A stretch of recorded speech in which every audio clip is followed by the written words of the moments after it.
Netis AC 1200 NC 21 মডেলের রাউটারটি সহজেই configuration করার জন্য আপনাকে যা করতে হবে, প্রথমে ওয়াইফাই কানেক্ট করে নিতে হবে।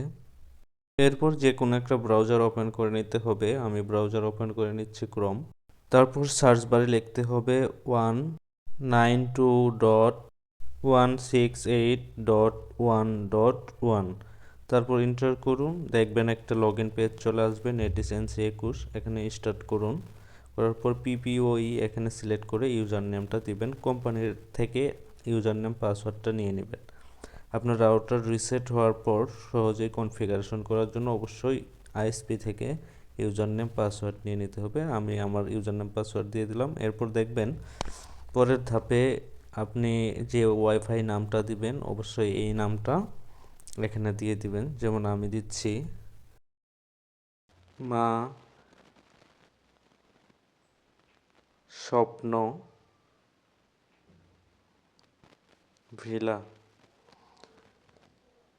তারপর একটু নিচে স্ক্রল করে ওয়্যারলেস পাসওয়ার্ড, আপনি যে ওয়াইফাই পাসওয়ার্ডটা দিবেন এটা অবশ্যই আপনার মন মতো যে কোনো একটা পাসওয়ার্ড দিয়ে দিবেন। যেমন আমি আমার পাসওয়ার্ডটা দিয়ে দিচ্ছি। পাসওয়ার্ড দেওয়ার পরে নিচে দেখবেন সেভ নামে একটা অপশন আছে। এই সেভ অপশনে ট্যাপ করতে হবে। ট্যাপ করার পর দেখবেন একটু লোডিং নেবে। আমারটা লোডিং নিচ্ছে। কিছুক্ষণ লোডিং নেওয়ার পরে আপনার নামটা চেঞ্জ হয়ে যে নামটা নতুন দিয়েছেন সেই নামটা শো করবে।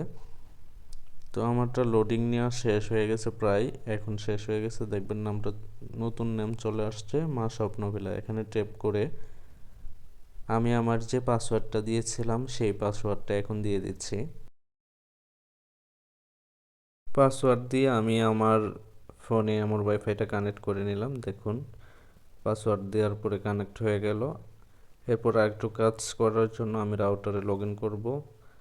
তো আবার সেমভাবে নিচের দিকে একটু স্ক্রল করে আমি রাউটারে অ্যাডমিন প্যানেলে চলে গেলাম।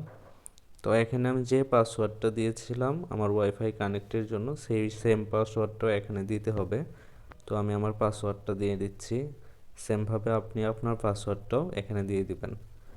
পাসওয়ার্ড দেওয়ার পরে লগ ইনে ট্যাপ করার পর আপনার রাউটার লগ ইন হয়ে যাবে। এখান থেকে বিস্তারিত সব কিছু আপনি দেখতে পারবেন। কয়টি ডিভাইস কানেক্ট হলো, তারপর কত MBPS ব্যান্ডউইথ পাস হচ্ছে, সব কিছু আর কি এখান থেকে দেখতে পারবেন। সো আমি আমার নেটটা যেন ভালো সার্ভিস পায় সেজন্য কিছু সেটিংস পরিবর্তন করে দিচ্ছি। অটো না রেখে আপনি চাইলে এটা দেখে করতে পারেন যাতে আপনার ব্যান্ডউইথটা ভালো পাস হয়, রাউটার হ্যাং না করে, সেই জন্য আপনি এগুলো দেখে দেখে করে নিতে পারেন। তো আমি আমার সেটিংগুলো করে নিলাম। আপনি চাইলে আপনার NC রাউটার যদি কখনো স্লো হয় সেক্ষেত্রে কোম্পানিকে না জানিয়ে নিজেই কনফিগারেশন করতে পারবেন।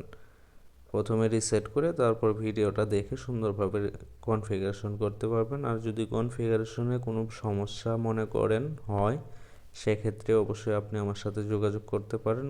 সেক্ষেত্রে আপনাকে অবশ্যই একটা কমেন্ট করতে হবে, তাহলে আমি অবশ্যই আপনার সাথে যোগাযোগ করব। ভিডিওটি ভালো লাগলে লাইক এবং সাবস্ক্রাইব